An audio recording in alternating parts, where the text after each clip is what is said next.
ఇక అన్ని ప్రాంతాల్లో అంటే ఉత్తరాంధ్ర కావచ్చు, సెంట్రల్ ఆంధ్ర కావచ్చు, రాయలసీమ, అదేవిధంగా నెల్లూరు, ప్రకాశం ఈ జిల్లాల వ్యాప్తంగా కూడా చూసినట్లయితే అనూహ్యమైనటువంటి ఫలితాలను కూటమి రాబడుతున్నటువంటి పరిస్థితి కనిపిస్తుంది. ముఖ్యంగా మంత్రులు ఎవరైతే ఉన్నారో కీలకంగా వ్యవహరిస్తున్నటువంటి మంత్రులు వాళ్ళందరూ కూడా వెనుకంజలో ఉన్నటువంటి పరిస్థితి కనిపిస్తుంది. ముఖ్యంగా రాయలసీమ ప్రాంతానికి చూసుకున్నట్లయితే అక్కడ పెద్దిరెడ్డి వెనుకంజలో ఉండడం ఒక బిగ్ షాకింగ్గా చూసుకోవచ్చు.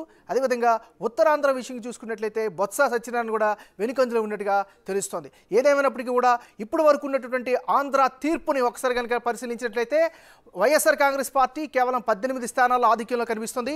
తెలుగుదేశం పార్టీ కేవలం ఒక్క సైకిల్ గుర్తుగా పొడి తెలుగుదేశం పార్టీ 109 స్థానాల్లో ఆధిక్యంలో కొనసాగుతుంటే భారతీయ జనతా పార్టీ 4 స్థానాల్లో ముందంజలో ఉంది.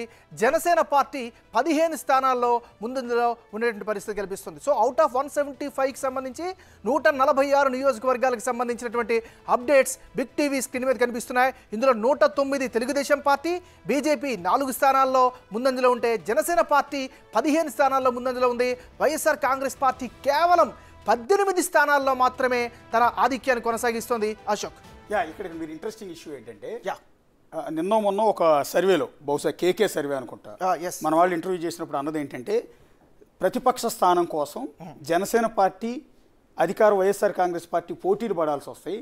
వైసీపీ కంటే జనసేన 21 స్థానాల్లో పోటీ చేసింది కదా, వైసీపీ కంటే జనసేనకి ఎక్కువ సీట్లు వస్తాయని చెప్తే ఎవరు ప్రిడిక్షన్ చెప్తే ఎవరు నమ్మలు? అలా సాధ్యమేనా? 151 స్థానాలతో ఎక్కడా లేని దేశంలో ఎక్కడా లేని విధంగా ఒక రికార్డు సృష్టించి 50% పైగా ఓట్లు సాధించిన వైఎస్ఆర్ కాంగ్రెస్ పార్టీ 20 లోపు స్థానాలకు పడిపోతుందని అందరూ వాళ్ళని పట్టుకు తిట్టారు. నిజానికి మనం కూడా అనుకున్నాం అది సాధ్యం కాదు అని. కానీ ఇప్పుడు మీరు చెప్తున్న అప్డేట్ ప్రకారం ఎంత? 15 స్థానాల్లో జనసేన పార్టీ లీడ్లో ఉంది. కేవలం 21 స్థానాల్లో జనసేన పార్టీ పోటీ చేస్తే అందులో 15 స్థానాల్లో జనసేన లీడ్లో ఉంది. అందులో పవన్ కళ్యాణ్ అయితే భారీ మెజార్టీ దిశగా పిఠాపురం నుంచి దూసుకుపోతూ ఉన్నారు. అట్లాగే జనసేన పార్టీ తరఫున నిడదవోలు నుంచి పోటీ చేసిన కందులు దుర్గేష్ భారీ మెజార్టీతో లీడ్లో ఉన్నారు. కాకినాడ రూరల్ నుంచి పోటీ చేసిన పంతం నానాజీ భారీ మెజార్టీతో లీడ్లో ఉన్నారు.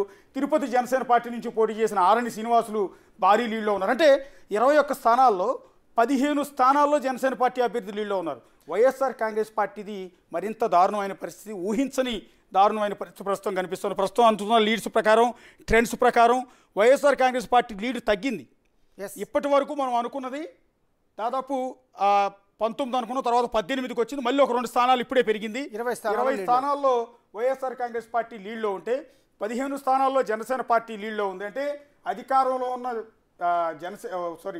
అధికారంలో వైఎస్ఆర్ కాంగ్రెస్ పార్టీకి అసలు ఇంతవరకు ఉనికే లేని జనసేన పార్టీకి మధ్య సీట్ల మార్జిన్ కేవలం 5 మాత్రమే. ఇక్కడ అశోక్ ఇంకొక ఇంట్రెస్టింగ్ పాయింట్ ఏంటంటే 2019లో జనసేన తరపు నుంచి పోటీ చేసిన పవన్ కళ్యాణ్ 2 స్థానాల్లో కూడా ఓటమి పాలయ్యారు.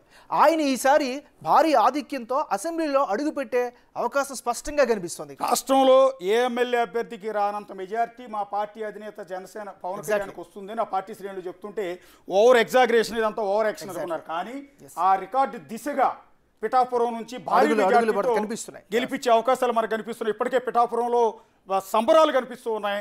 చాలా చోట్ల ఫ్యాన్లను అయితే తెలుగుదేశం పార్టీ ఆఫీసులో వైఎస్ఆర్ కాంగ్రెస్ పార్టీ ఫ్యాన్ని కాళ్ళ కిందే తొక్కుతూ ఉన్నారు.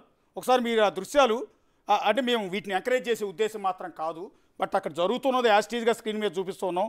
సో ప్రజాస్వామ్యంలో ఇది కొంచెం ఇబ్బందికరమైన అంశం అనిపిస్తుంది నాకు. సో గెలుపోవటములు సహజం. ఒకళ్ళు అధికారంలోకి వస్తారు, ఒకళ్ళు ఆటోమేటిక్ ఓడిపోతారు. అలా గెలిచిన వాళ్ళు ఓడిపోయిన పార్టీ అభ్యర్థుల్ని వైసీపీ వాళ్ళు సైకిల్ను, టీడీపీ వాళ్ళు ఫ్యాన్ను ఆ రకంగా తొక్కడం అనేది కరెక్ట్ కాదు. సో టీడీపీ ఆఫీసులో ఆ రకంగా సంబరాలు చేసుకుంటున్నారు, తప్పులేదు. స్వీట్లు పంచుకోండి, తప్పులేదు. అది కూడా అనుమతులు తీసుకుని ర్యాలీలు లాంటివి చేయాల్సి. సో కానీ ఒక పండుగ వాతావరణం, కోలాహల వాతావరణం టీడీపీ ఆఫీస్లో మనకు కనిపిస్తోంది. వైసీపీ సింబల్ ఫ్యాన్ ని తీసుకొచ్చి ఫిజికల్ గా మైలవరంలో వసంత కృష్ణ ప్రసాద్ స్పష్టమైన ఆధిక్యంలో దిశగా వెళ్తున్నట్టుగా తెలుస్తుంది. కృష్ణా జిల్లా మొత్తం లీడ్లో ఉంది. ఒక్క మైలవరం కాదు, విజయవాడ ఈస్ట్ ఉంది, విజయవాడ వెస్ట్ ఉంది, విజయవాడ సెంట్రల్ ఉంది, పెనంలూరు ఉంది, గుడివాడ ఉంది, లేకపోతే పామర్రు ఉంది, అవినిగడ్డ ఉంది, మచిలీపట్నం ఉంది, పెడన్ ఉంది. ఇట్లా చెప్పుకుంటూ పోతే ఈ పక్క నందిగాం ఉంది, జగ్గయ్యపేట ఉంది.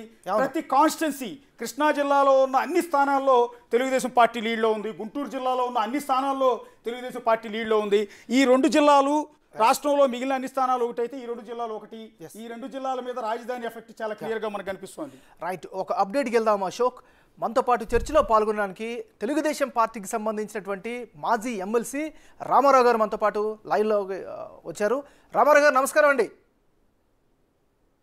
రామారావు గారు. రామకృష్ణ. రామకృష్ణ గారు నమస్తే. నమస్కారం అండి. రామకృష్ణ గారు చూస్తున్నారు బిగ్ టీవీ స్క్రీన్ పైన